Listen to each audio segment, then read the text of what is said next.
biggest concerns going towards the NFL season list.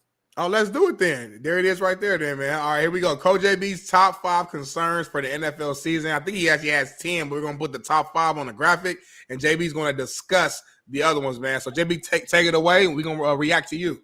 I'm going to start at number 10, Shaun. I think the biggest concern for me this football season coming up is the performance of Daniel Jones at number 10. It's for me. This is my concern. The number 10 thing on my list is the performance of Daniel Jones. Now, are you talking about for a particular team? Because nobody outside of a Giants fan, and half of them actually don't give a damn because they've already given up on Daniel Jones. I believe that this is my list, but I believe these are 10 concerning things that kind of are affecting the NFL in some facet, shape, or form. Because Daniel Jones is a guy that got $161 million last time I checked, and he's a guy that's actually been paid before he's earned what he's worth.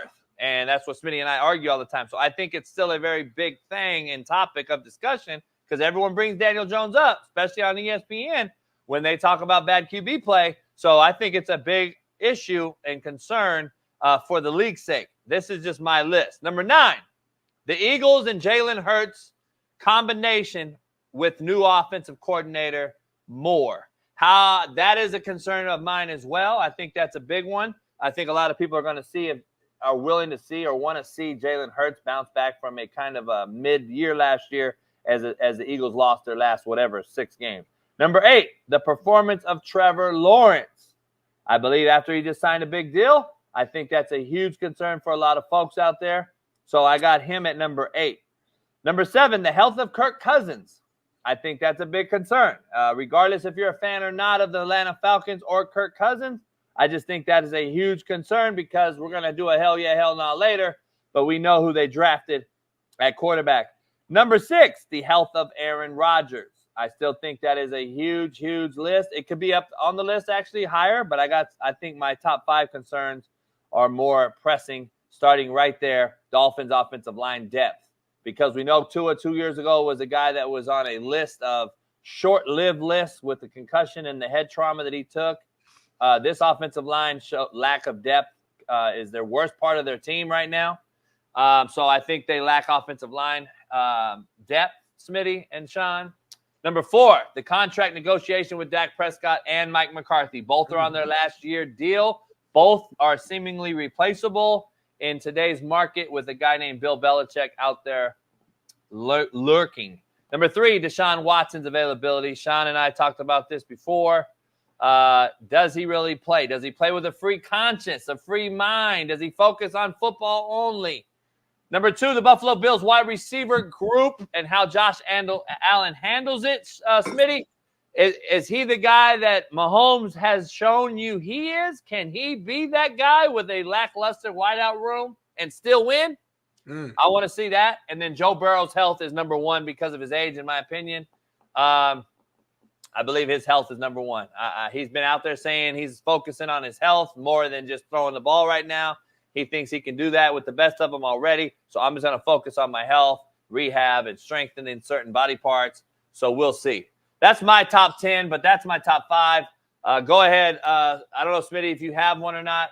If you and Shaun want to discuss it, that's just my concerns going into this season that I think affect the league in some shape or form. Yeah, well, overall not a bad list, JB. But you ran out of options when you got to 10 because everybody's giving up on Daniel Jones. Like that's not a big concern. But that's why he's a concern, isn't it? No, I think the Giants have mishandled that, and it goes back to when they decided to pay him. I, for the life of me, don't know why you wouldn't just franchise him. Because I know why. Because you're not going to franchise a ailing running back who's missed 2 of the last 3 seasons in Saquon Barkley. That's why. And it was down between those 2 guys. You know the real deal. Yeah, but I feel like pressure would have busted a pipe with Saquon. I'm not disagreeing with you. I'm just saying you know that the NFL running back market is not worthy of. Right. There's no way. My point being, no way I would have invested 3 years in Daniel Jones at that point, at that rate. Just wouldn't have done it. He'd have been like Tua. Him and his agent would have just had to be in their feelings for a little bit. I do like the top 5. simply because I think for the Dolphins to have any chance to do something in the playoffs, they've got to have elite pass protection. Not only that, they got to be physical. They got to play physical, don't they? Well, McCarthy kind of schemes, run success into it. The problem becomes Tua doesn't have a big arm, and he's really not a great athlete. So if you don't protect him, you're screwed. Because it's not like he can stand in there, and throw a laser under duress. He just don't have that talent, and then he really can't get out the way. I do think this will be a big topic.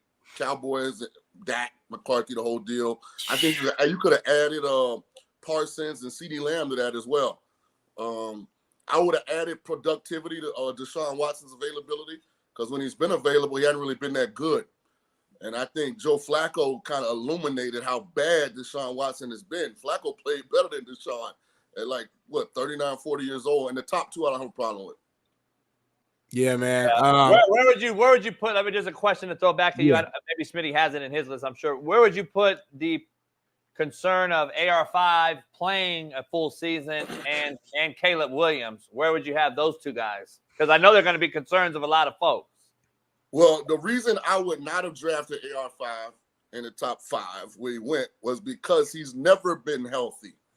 Like, for a guy that's built like him, that should be sturdy, should be willing to withstand a lot of nicks and knacks, he's always been injury prone.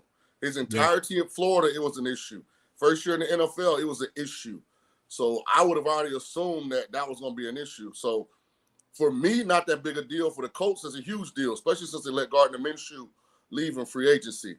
We got Joe Flacco, I think, as our backup, though. So it's kind of like we still got a good backup. I'm pretty sure Flacco's on my Colts now. Yeah, maybe he is. Again, it's just. But yes, to your point, still a concern for sure. How do you design an offense for AR5 that fits Flacco? It's almost like you got to have two completely different playbooks, because none of the stuff that AR5 does is going to be applicable to Flacco. I thought they did that last year with Gardner Minshew, though, and it honestly had a pretty good season. He's a pretty good athlete for the most part, for a guy. Yeah. But I get what you're saying. I get just what you're saying. And Caleb Williams, I don't know. That was going to be interesting. I think at the end of the year, people are going to realize that Jaden Daniels was far superior to Caleb Williams. I really do think that. Wow.